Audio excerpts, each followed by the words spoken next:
Dre, since we've seen you bleed on the court a number of times and give a lot on the court a number of times, are we going to see you cry tomorrow night? I hope not. That's the plan not to, so we'll see, but probably not. Probably not. You generally keep that kind of stuff kind of bottled up. But what kind of emotions do you think we're gonna see from you tomorrow? What's it going to be like to go through a senior day for you? It's gonna be bittersweet for sure. I mean, obviously, my journey coming to an end here. I mean, I'm excited for the next phase, but obviously, there's a lot of great memories here, just with my teammates, past and present, and it's going to be special for sure.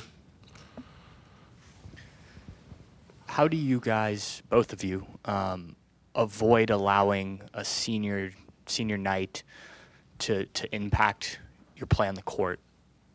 Coach Holtman said a lot of the stuff will be done after the game, but you're still thinking about it. I imagine this is the last time you get to step out there and do that. How do you keep that separate from, hey, we need to win a game against Illinois? I mean, it's a big game for us. I mean, we know we need these 2 wins this week, and it can help us definitely in the Big Ten standings going into the Big Ten tournament. So just putting those emotions to the side, obviously, is going to be a real emotional night, but pushing those emotions to the side to realize that we do need these 2 games, we do need these 2 wins is going to be big. Dre, Coach was saying that you're sort of shining example of what it looks like when a player is serious about his development and how someone can improve over time. I'm just curious, like, 1, how much pride do you take in that? And 2, like, how much better do you feel like you have become over these 4 years? And, like, what did it take to get to this point? Yeah, I mean, I've definitely grown a lot over these 4 years. Just I'm always trying to get better, just always trying to learn new things, just get in the gym, just trying to become the best player that I can be, and that's just something that's really been instilled in me from a young age. I've never been one. I'm not the tallest guy, not the fastest, can't jump the highest. So, I mean, I just got to get in the gym and work. What maybe you hope to become over the course of your college career? How does that match up with where you are right now? Like, do you feel like you accomplished, like, individually in terms of that development, what you hope to accomplish? Obviously, you always shoot for the stars. So, I mean, obviously, I haven't been exactly what I've become, but I mean, I like what I've become. I mean, I came in every day, worked as hard as I could, and always gave my best effort, and that's all I can ask for myself. Dre, I know when you, Adam mentioned you've suffered some injuries, the eye socket, and when I first met you, you were recovering, going into your sophomore year, you had a serious injury, and just to overcome all of that, and I know there's a lot left to be done, but as a senior looking back, like, to overcome all of that, what does it mean to you? Yeah, it means a lot. I mean, obviously, I've been through a lot these 4 years, and not just injuries. So it's been a challenge, but my guys, my teammates, coaches, they've all just been there for me and just pushed me to keep going every single day. And I couldn't ask for a better 4 years, really. Danny, what's tomorrow night going to be like for you and your family? I mean, it's been a long road for me too. We both know how important it is after all the work we've put in, and I think just being able to be there with everybody that's helped us get here, it's going to be special. Last year, Coach Holtman started Joey on senior night. Did you take notes on that, and do you maybe remind him of that this year? We'll see what happens, but there might be something, yeah. Dre, I wonder what it's been like for you throughout your career to be able to look up and see your dad watching you when you're obviously playing at his alma mater and everything. But what has it been like for you? Like, we see him on the road, we see him here, but to look up and see him watching you play at his alma mater, what's that been like? It's a dream come true, really. I mean, this is something that I've wanted from a young age, me and my brother, just to be able to come here and just do what we can do. And for my dad to be at all the games, it's been special. And just to make him proud is one of the biggest accomplishments in my life for sure. Andre, do you think it's going to be tougher playing your last game at Ohio State or playing your last game with Caleb in college? I don't know. That's actually a good question. I never really thought about that.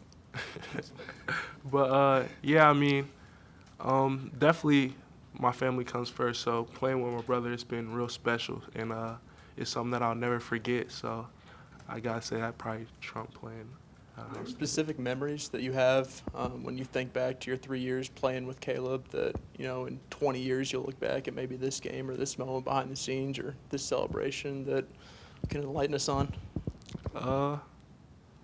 Not really anything specific, really. I mean, every day has been fun. I mean, I try to make the most out of every day, especially knowing that it's going to come to an end soon. So, I mean, I can't really pinpoint one moment. There's a bunch, really. Talking about your development and growth as a player, and like we've all seen it. And I know Kobe Bryant was someone who was important to you. I was just wondering if you're carrying any of that mentality with you since his passing. Oh, I mean, I definitely tried to. I mean, he's one of the main reasons why I chose 24, just committing on Mamba Day and everything. And, I mean, he was a big impact on everybody in the basketball world, just from what he's done and just the way he carried himself. So that's definitely something that I try to carry with me, too. When we talked to Coach Holman, he said that when he got here, he showed you a bunch of text messages that you hadn't answered when he was recruiting you at Butler. What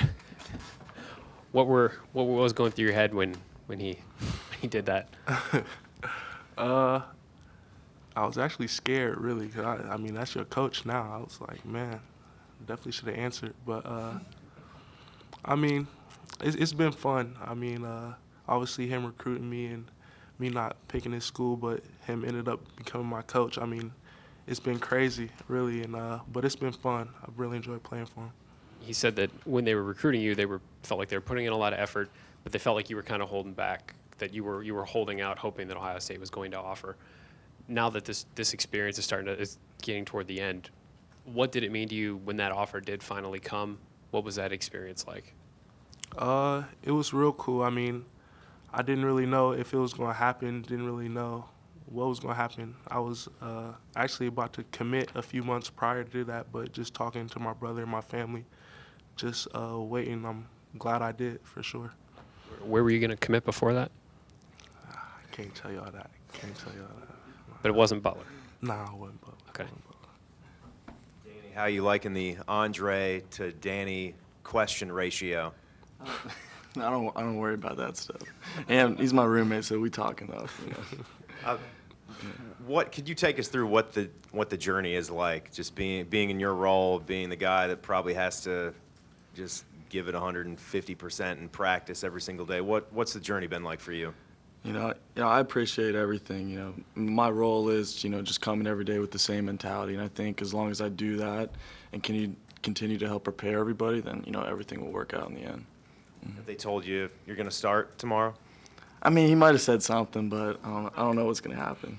Yeah. What is going to happen if you are starting? Are you getting a shot up for sure? I'm just going to go out there and play, and we'll see what happens. Nah, he is. Danny, when you do get in, like, sometimes you get in and the score's a little lopsided. Like, why don't you look for yours a little more when you do get the opportunity to be out there? That's just not my personality. My whole thing is, I earn the respect of my teammates, and I know that I can play. And so whenever I go in there, I just try to play the best that I can, no matter what it is, scoring, passing. The end of the Nebraska game when you threw that ball off the rim was some of the most flawless execution I've ever seen of anything. Had you, practiced that? Why did that come so easily to you, or did you just get lucky? I knew I didn't want to, get a shot clock violation because it makes us, look bad or whatever. But that just comes from, playing 21 when you're younger. If you win, you got to hit it off the rim. How about Danny, Go ahead. everybody wants to start, everybody wants to be a star, et cetera, but years from now, will there be a lot of pride for you knowing you were on this team, you wore that uniform, to have that experience? Yeah,